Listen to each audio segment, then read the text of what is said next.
ತಂದೆಯ ಸುಗ್ರೀವ ಅಂತ ಕೇಳಬೇಕಾದಂತ ಸ್ಥಿತಿ ನನಗೆ. ಯಾಕಂದ್ರೆ ಒಂದು ಶತಮಾನದ ಹಿಂದೆ ನೀನು ಕಣ್ಮರೆಯಾಗಿ ಹೋದೆ. ಕಣ್ಮರೆಯಾಗಿ ಹೋದೆ ಅಂತ ಹೇಳಿದ್ರೆ ತನ್ನಿಂದ ತಾನೇ ಹೋದದ್ದಲ್ಲ, ಪ್ರಯತ್ನ ಪೂರ್ವಕವಾಗಿ ನನ್ನ ಹಸ್ತಕ್ಷೇಪದ ಕಾರಣದಿಂದ ನೀನು ಕಣ್ಮರೆಯಾದವು. ಈಗ ಪ್ರತ್ಯಕ್ಷವಾಗಿ ನನ್ನ ಸಮ್ಮುಖಕ್ಕೆ ಬಂದಿದ್ದಿ. ಈಗ ನೀನು ಬಂದಾಗ ಬಂದೆಯ ಸೂರ್ಯನ ಮಗನೆ ಅಂತ ಹೇಳುವಲ್ಲಿ ಒಂದು ಆತ್ಮೀಯತೆಯ ಎಳೆ ಉಂಟು ಅಂತ ನೀನು ಮರೆಯ ಕೂಡದು. ಬಂದೆಯ ಅಮಾಮ ಭಾನು ತನುಜ ಬಳಿರೆ ಅನುಜ ಅಂತ ಹೇಳಿದ್ದೇನೆ. ನನ್ನ ಕೈಯ ಪೆಟ್ಟನ್ನು ದಕ್ಕಿಸಿಕೊಂಡು ಸುಲಭದಲ್ಲಿ ಜೀವ ಸಹಿತ ಬರುವುದು ಅಷ್ಟೇನು ಸುಲಭದ ಕೆಲಸ. ಎಂತೆಂತ ಪರಾಕ್ರಮಿಗಳನ್ನು ಮಡುವಿದಂತ ನನ್ನ ಶೌರ್ಯವನ್ನು ನೀನು ಕಂಡಿದ್ದಿ. ಈ ಕಾಲಕ್ಕಾಗುವಾಗ ಸೂರ್ಯನ ಮಗನಾಗಿ ಸೂರ್ಯನಷ್ಟೇ ಪ್ರಖರತೆಯನ್ನು, ಸೂರ್ಯನಷ್ಟೇ ದಿಟ್ಟತೆಯನ್ನು, ಸೂರ್ಯನಷ್ಟೇ ನಿರ್ಬಿಡತೆಯನ್ನು, ಸೂರ್ಯನಷ್ಟೇ ನಿಶ್ಚಲತೆಯನ್ನು, ಸೂರ್ಯನಷ್ಟೇ ಸತ್ಯ ಸಾಂದ್ರತೆಯನ್ನು, ಸೂರ್ಯನಷ್ಟೇ ಜ್ಞಾನವನ್ನು, ಸೂರ್ಯನಂತೆ ಮಹಾನ್ ಉತ್ಕ್ರಾಂತಿಯ ಅದ್ಭುತವಾದಂತ ಆತ್ಮಸ್ಥೈರ್ಯವನ್ನು ಮೈಗೂಡಿಸಿಕೊಂಡ ಹಾಗೆ ಅವನಿಗೆ ಅರುಣ ಸಾರಥ್ಯದ ಮಹಾರಥ ಇದ್ರೆ ನಿನಗೆ ಮನೋಸಾರಥ್ಯದ ವಿಶಿಷ್ಟವಾದ ದೇಹ ರಥ ಅದನ್ನು ಮೈಗೂಡಿಸಿಕೊಂಡು ಇಲ್ಲಿಗೆ ಬಂದಿದ್ಯಲ್ಲ. ಈಗ ನನಗೆ ಆಶ್ಚರ್ಯವಾಗುವುದು, ಇಲ್ಲಿ ಬಂದು ನನ್ನನ್ನು ಹೀಗೆ ನೀನು ಮೊರೆ ಇಟ್ಟು ಕರೆ ಕರೆ ಅಂತ ಕರೆದಿದ್ಯಲ್ಲ. ಅಣ್ಣ ವಾಲಿ ಬಾ ಯುದ್ಧಕ್ಕೆ. ಇದರಲ್ಲಿ ನಾನು ಪೂರ್ವಾರ್ಧವನ್ನು ತಕೊಳ್ಳೋ ಅಥವಾ ಉತ್ತರಾರ್ಧವನ್ನು ತಕೊಳ್ಳೋ. ಅಣ್ಣ ವಾಲಿ ಅಂತ ಕರೆದ್ರೆ ಯುದ್ಧಕ್ಕೆ ಕರೆಯಬೇಕಾದ ಪ್ರಸಕ್ತಿ ಏನು?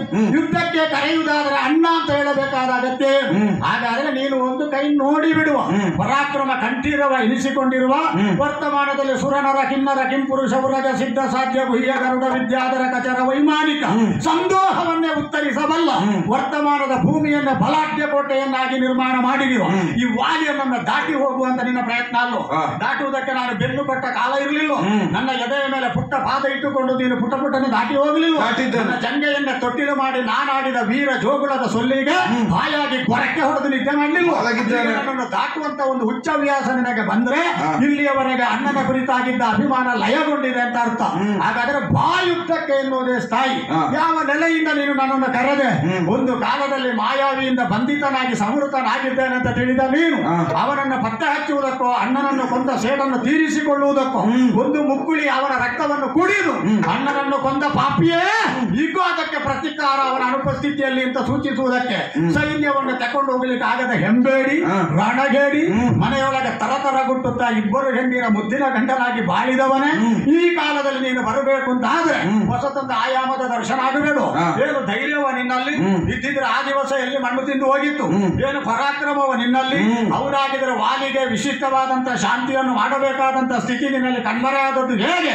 ಆದ ಕಾರಣದಿಂದ ಒಂದು ಶತಮಾನದ ಹಿಂದೆ ಕಣ್ಮರೆಯಾಗಿ ಹೋದ ನೀನು ಮೌನದ ಮುಸುಕಿನಲ್ಲಿ ಹೊಸತನ್ನು ಕಲ್ತಿದ್ರೆ ಶಬ್ದಕ್ಕಿಂತ ಹೆಚ್ಚು ಅರ್ಥ ಮೌನಕ್ಕುಂಟು ಅಂತ ಕಲಿಸ್ಲಿಕ್ಕೆ ನನಗೆ ಬೃಹಸ್ಪತಿ ಬಂದು ಹೇಳಬೇಕು ಅಂತಿಲ್ಲ.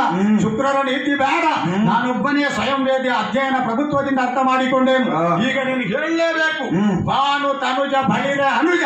ನೀನು ಬಂದದ್ದನ್ನು ನಾನು ಒಪ್ಪುವುದು ಹೌದಾದರೂ ಯಾವ ಪರಾಕ್ರಮ, ಯಾವ ವಿಶಿಷ್ಟವಾದಂತ ವೀರ್ಯ, ಯಾವ ಧೈರ್ಯ ಅದರ ಮೂಲಕವಾಗಿ ಮಠ ಮಧ್ಯಾಹ್ನದಲ್ಲಿ ಹಾಯಾಗಿದ್ದ ವಾಲಿಯನ್ನು ಅನ್ಯಾಯದಿಂದ ಉಪದ್ರವಿಸಿ ನಿನ್ನ ಸಮ್ಮುಖಕ್ಕೆ ಕರೆಯಿಸಿಕೊಂಡಿದ್ಯಲ್ಲ, ಹೇಗೆ ಸಾಧ್ಯ ಆಯಿತು ನಿನಗೆದು? ಇಷ್ಟಕ್ಕೆಲ್ಲ ಧೈರ್ಯ ಒಂದೇ.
ನಿನಗೆ ತಿಳಿಯುವುದಕ್ಕೆ, ಒಂದು ಉಳಿದವರಿಗೆ ತಿಳಿಯುವುದಕ್ಕೆ, ಒಂದು ನನ್ನ ಧೈರ್ಯಕ್ಕೆ. ನಾನು 3 ಬಾರಿ ಕೇಳ್ತೇನೆ.